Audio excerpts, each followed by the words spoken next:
യഹോവ ഭക്തനായ പുരുഷൻ ഇങ്ങനെ അനുഗ്രഹിക്കപ്പെട്ടവരാകും. എങ്ങനെയാണ് ഒരു മനുഷ്യൻ അനുഗ്രഹിക്കപ്പെടുന്നത്? നമുക്കറിയാം, നമ്മെ അനുഗ്രഹിക്കുന്നത് ദൈവമാണ്. അനുഗ്രഹം വരുന്നത് ഉയരത്തിൽ നിന്നാണ്. വിശുദ്ധ വേദപുസ്തകം പറയുന്നു, ഉയർന്നവൻ താണവരെ അനുഗ്രഹിക്കുന്നു. എല്ലാ നല്ല ദാനവും തികഞ്ഞ വരമൊക്കെയും ഉയരങ്ങളിൽ നിന്ന് വരുന്നു. പ്രിയപ്പെട്ടവരെ, ദൈവമാണ് നമ്മെ അനുഗ്രഹിക്കുന്നത്.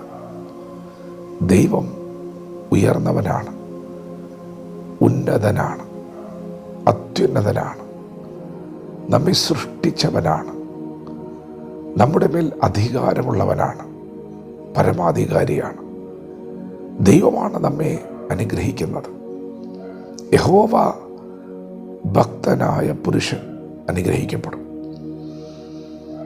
അനുഗ്രഹം വരാൻ ഒരു വഴിയേ ഉള്ളൂ, ഭക്തി മുറുകെ പിടിക്കുക. യഹോവയെ ഭയപ്പെട്ട് അവൻ്റെ വഴികളിൽ നടക്കുന്ന മനുഷ്യൻ ഭാഗ്യവാൻ.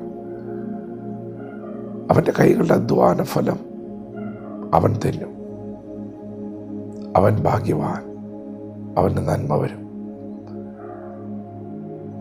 അവൻ്റെ ഭാര്യ വീടിനകത്ത് ഫലപ്രദമായ മുന്തിരിവള്ളി പോലെയും അവൻ്റെ മക്കൾ മേശയ്ക്ക് ചുറ്റും ഒലിവ് തൈകൾ പോലെയിരിക്കും. പ്രിയപ്പെട്ടവരെ, അനുഗ്രഹം വരുന്ന വഴി അത് വിശുദ്ധ വഴിയാണ്, അത് ദൈവത്തിൻ്റെ വഴിയാണ്, അത് കൽപ്പനകളുടെ വഴിയാണ്. അവിടെ വിധേയത്വമുണ്ട്, താഴ്മയുണ്ട്, സൗമ്യതയുണ്ട്, അനുസരണമുണ്ട്. ഈ വഴിയിലാണ് അനുഗ്രഹം ഇരിക്കുന്നത്. അവിടെ ചില ശാസനകളും ശിക്ഷണങ്ങളും ഉണ്ട്. അത് ദൈവത്തിൻ്റെ വഴിയാണ്. യഹോവയെ ഭയപ്പെട്ട് അവൻ്റെ വഴികൾ നടക്കുക, ദൈവത്തിൻ്റെ ഇഷ്ടം അറിഞ്ഞ് നടക്കുക, ദൈവത്തിന് ഇഷ്ടമല്ലാത്തത് വെടിഞ്ഞുകൊണ്ട് ദൈവത്തോട് ചേർന്ന് നടക്കുക. ഇത് കൽപ്പനകളുടെ വഴിയാണ്. ഇവിടെ ദൈവം നമ്മെ തിരുത്തും, ഇവിടെ ദൈവം നമ്മെ ചെത്തും, ദൈവം നമ്മെ ക്രമീകരിക്കും. ഇത് ദൈവത്തിൻ്റെ സമ്പൂർണ്ണ ഹിതം വെളിപ്പെടുന്ന വഴിയാണ്. ഇവിടെയാണ് ഒരു കുടുംബത്തിൻ്റെ അനുഗ്രഹം ഇരിക്കുന്നത്. നിങ്ങളുടെ അധ്വാന ഫലം ചോർന്നു പോവുകയില്ല,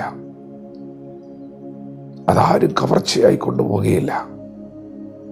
നിങ്ങൾക്ക് യഹോവ ഭക്തിയുണ്ടെങ്കിൽ നിങ്ങളുടെ അധ്വാന ഫലം നിങ്ങൾ തിന്നും.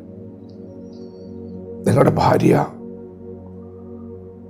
അത് വിശേഷമായ മുന്തിരിവള്ളി പോലെ, ഫലപ്രദമായ മുന്തിരിവള്ളി പോലെയാകും.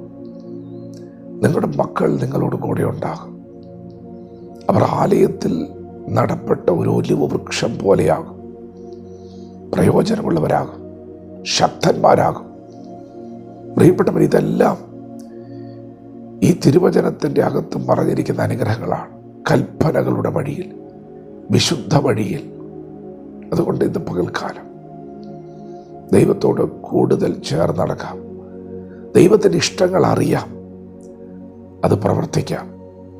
പരിശുദ്ധ നാമം ഇന്ന് പകൽ നമ്മുടെ പ്രവൃത്തികളിലൂടെ മഹത്വപ്പെടുവാൻ ഇടയാകട്ടെ. വചനത്തോട് പ്രതികരിക്കാം. ദൈവം നമ്മെ ഓരോരുത്തരും ഈ പകൽ അനുഗ്രഹിക്കുമാറാകട്ടെ. ആമേൻ.